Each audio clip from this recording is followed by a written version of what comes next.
Trois invités de marque sur ce plateau pour nous présenter La vie pour de vrai, projetée en avant-première ce mardi soir à Rouen. Charlotte Gainsbourg, Danny Boone et Kad Merad sont avec nous. Bonsoir à tous les trois. Bonsoir, je crois que Danny a perdu quelque chose ou oublié quelque chose. Mon téléphone. Ah, on va le retrouver peut-être après. C'est pas grave, j'en ai pas besoin. Mais on peut le chercher s'il vous plaît.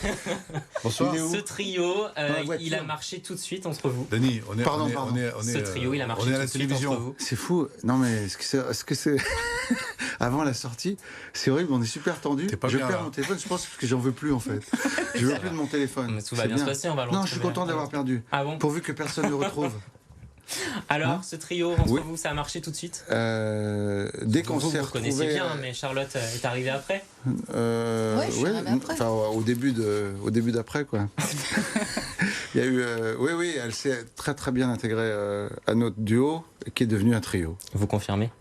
Ah oui, je suis arrivée, j'ai sauté à pieds joints dedans. C'était une grosse scène le premier jour et oui, c'était facile. La vie pour de vrai, c'est l'histoire de Trident, l'enfant du Club Med, comme on le dit dans le film, qui débarque en France pour rechercher son amour d'enfance. Son demi-frère que vous jouez, Kad, lui présente une fausse Violette. Pour se débarrasser de lui, on va regarder un extrait de la bande-annonce et puis on en parle juste après. Tout à fait. J'étais au Club Med de ma naissance à maintenant. Et j'ai 50 ans. Je voudrais un billet pour Paris, s'il te plaît. Charles de Gaulle ? Non, Paris. Oui, Paris, Charles de Gaulle. Quelle classe ? Merci. J'ai parlé de l'avion.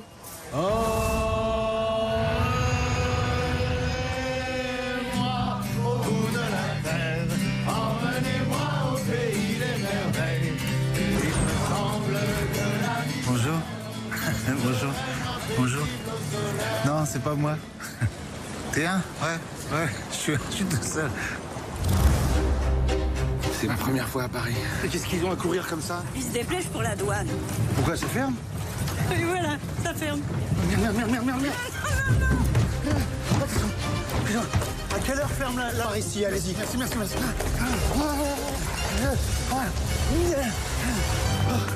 Ça y est, c'est fermé. Sur 30 guérettes, il n'y en a que 2 d'ouvertes. Comme d'hab. Ah bah, ils sont bien gentils d'être restés. Danny Boone, c'est votre 8e film. Qu'est-ce qui vous a inspiré pour ce scénario ? Moi, je suis désolé. Parce que tu remarques, à chaque fois que je parle, tu tousses. Mais non, mais tu sais qu'il y a du pollen en ce moment. Excusez-moi. Mais pas dans le studio. Non, il mais y a du pollen dans le studio. Je pense vous en pas. amenez Je pense pas. pour qu'il tousse quand je parle. Oui. Vous allez voir. Et quand il va parler, il ne va pas tousser du tout. Voilà. Non, vas-y, parle pour voir. Parle. Bonjour, écoutez, ce film, je l'ai réalisé dans des meilleures conditions. Non, mais j'ai vraiment un problème de pollen. Non, c'est pas grave. Qu'est-ce qui m'a inspiré ? Non, j'étais au Club Med, j'ai vu des géos. D'ailleurs, Kad a été géo. Il m'a présenté plein de géos qui ont vécu là-bas longtemps et qui ont eu des difficultés à sortir du club. Ouais. Entre autres, c'est déjà ça. Et puis votre arrivée à Paris aussi. Mon arrivée à Paris, la manière dont les gens se parlent plus aujourd'hui, se regardent plus, sont sur leur portable. J'ai retrouvé le mien, je suis content. Et voilà. Kad, Charlotte, quelles sont les qualités de réalisateur de Danny Boone ? Aïe. Il y a du pollen. Charlotte, tu laisses toujours... Ouais, merci. Non, vas-y, commence là. Les qualités, ils sont nombreux, nombreux, oui. Nombreuses, pardon. C'est normal, on s'approche de la sortie du film. Et de la nôtre aussi d'ailleurs, c'est bientôt notre sortie. Non, mais Danny, ce qui est bien, c'est qu'il est très agréable à travailler parce que maintenant, il est beaucoup plus détendu qu'il y a 15 ans. Il faut le dire, c'était son 2e film, là c'est le 8e. Ouais. On a tendance à dire que c'est le film de la maturité, mais je trouve que c'est peut-être son film le plus réussi parce qu'il y a tous les ingrédients qui font je trouve la force de Danny, c'est à la fois l'humour qui touche tout le monde sans vulgarité, sans message déplacé, et en même temps les enfants parce qu'il y a aussi des scènes très burlesques et la tendresse. Bordel. Ouais, elle est là. C'est vrai, non ? Je trouve que c'est fort quand même. Hein. C'est important. Ouais. C'est ce qui manque aujourd'hui. À toi, Charlotte. Non, mais c'est vrai, la tendresse est aussi dans son personnage, mais aussi dans son rapport à l'équipe aussi, et aussi la gentillesse. Enfin, pour moi, c'était pas évident de rentrer dans une comédie, le ton d'une comédie. C'est pas quelque chose que je fais souvent, et j'en avais très envie, mais je pouvais très vite être déstabilisée ou mal à l'aise. Et j'imagine que c'est une catastrophe d'être dans une comédie et de sentir le poids de pas y arriver. Il met tout le monde très à l'aise. Qu'est-ce qui vous a plu, vous, dans votre rôle de Roxane, alias Violette ? C'était de me pousser un peu dans le côté d'info. Et il avait peur de... Enfin non, tu raconteras mieux que moi, mais il l'avait enlevé du personnage pensant que ça allait me choquer ou me faire peur. Et quand je lui ai demandé d'aller plus loin avec le rôle, il m'a dit, mais en fait, c'était déjà là. C'était écrit, je l'ai remis dans le scénario, en fait. Comme quoi, des fois, c'est idiot, on se fait voilà, c'était évidemment, quand on envoie un texte, on est un peu fragile, on espère que celui qu'on désire dans le film a aimé, quoi. Donc c'est toujours un peu compliqué. Donc je me dis, ça va peut-être l'inquiéter de faire dans une comédie un personnage un peu avec un appétit sexuel excessif. Et tous les deux, vous connaissez très bien. Est-ce que vous avez encore appris des choses l'un sur l'autre pendant ce tournage ? L'un sur l'autre. Ou est-ce que finalement vous connaissez par cœur ? On se connaît. Moi, j'ai appris qu'il faisait pas bien le cuisine le soir, mais qu'il préparait bien le petit déjeuner. Je fais des bons petits déj, Parce que j'ai vécu chez lui pendant le tournage.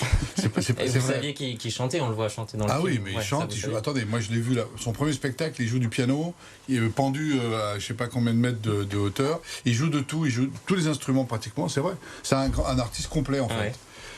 Bah si, quoi. Merci. C'est vrai. Oui, il chante, il joue du piano, il joue de la guitare. Et c'est d'ailleurs lui qui a composé. Je parle à ta place, pour le coup, parce que c'est lui qui a composé les chansons du film. Enfin, c'est super, non. Et puis moi, j'adore travailler avec Dany. Mais on a chanté ensemble. On a chanté ensemble pour un gala caritatif juste avant le film. Vous êtes donc en tournée là pour les avant-premières. Est-ce que ces avant-premières, ça vous permet de savoir finalement si le film va marcher ? Est-ce qu'il y a des indices dans les salles où vous allez ? Professeur on ne sait jamais vraiment comment ça va se passer, mais on entend que ça rit. Nous, on se plante dans la salle. Oui, déjà, c'est bon signe. Une comédie quand ça rigole, mais c'est pas toujours fréquent quand il y a des vrais rires dans la salle. Il y a des vrais rires dans la salle. Puis il y a des moments de silence qui sont très beaux, des moments d'émotion où les gens sont pris par l'histoire. Et on voit bien dans les débats que les gens aiment le film. Après, est-ce qu'ils vont y aller un film fait toujours les entrées qu'il mérite. Bien sûr. Oui, et puis il y aura le bouche à oreille sans doute qui va être bon, j'ai l'impression, parce que franchement... Moi, je compte sur le bouche à oreille pour le premier jour. Premier jour, donc le 19 avril. Pression ou pas aujourd'hui ? Pression ? Non. Oui, évidemment, oui. Vous êtes habitué ? Toujours un peu. Oui, mais bon, oui, je suis habitué. Non, mais moi, je suis très content du film et de mon trio et de mes deux acteurs qui sont merveilleux dans le film. K n'a jamais été aussi bon et Charlotte est sublime et solaire. Oui. Non, mais sans doute, ouais. Non, et voilà, donc c'est pardon. Avant-première à Rouen, donc ce mardi soir. La Normandie, ça vous inspire quoi, tous les trois ? Stone et Chardin, moi. Stone et Chardin. Non, moi, c'est mon enfance. C'est vrai ? Ouais, ma mère avait une maison qu'elle a vendue depuis, mais un petit cottage pas loin de Cabourg et de Deauville. Moi, la Normandie, ça m'évoque Olivier Barou. D'accord. Voilà, mon complice aussi, mon autre complice, qui est de Caen, me semble-t-il. Voilà. Et vous, Dany, vous connaissiez la Normandie ? Oui. Je bois du lait. Je mange de la vache. De la crème en Normandie. De la crème. Non, je suis allé, bien sûr. Honfleur, c'est en Normandie ou pas ? Oui, voilà. Je suis allé souvent à Honfleur. Il y a les peintres, les impressionnistes là qui étaient. Je suis allé et les Fauvilles, enfin les poitillistes et tout ça à Honfleur. Dans cet endroit magnifique, on ne peut pas citer l'hôtel, mais Saint-Siméon là. J'allais souvent là-bas. Bel endroit. Et puis le premier prix que j'ai gagné, c'est à Trouville. Premier prix d'acteur que j'ai gagné, c'est à Trouville et c'est Darry Cole qui me l'a remis. C'est lui le président du jury. J'étais très heureux que ce soit lui qui me le remette et il était un peu nerveux parce que c'était à côté du casino. Je crois qu'il s'était fait interdire. Bon, ça va vous porter chance. Alors on vous le souhaite en tout cas. La vie pour de vrai, c'est donc en avant-première ce mardi soir au Pâté Doc 76 à Rouen. Je crois que c'est complet, mais on peut se rendre du coup dans les salles. Il y aura du marché noir, je pense. Bon, je rigole. C'est une blague, évidemment. Sortir en salle prévue le 19 avril. Merci à tous les trois. Merci. Bastien, c'est ça. Exactement. Merci Bastien. Normand. De quelle ville ? À côté du Havre. Ah oui. C'est la Normandie encore. C'est la Normandie encore. Je vais vérifier. Pas le Havre, enfin. Merci à vous. J'ai le droit de faire une blague. C'est pas drôle. Allez, tout de suite la météo. Merci. Au revoir.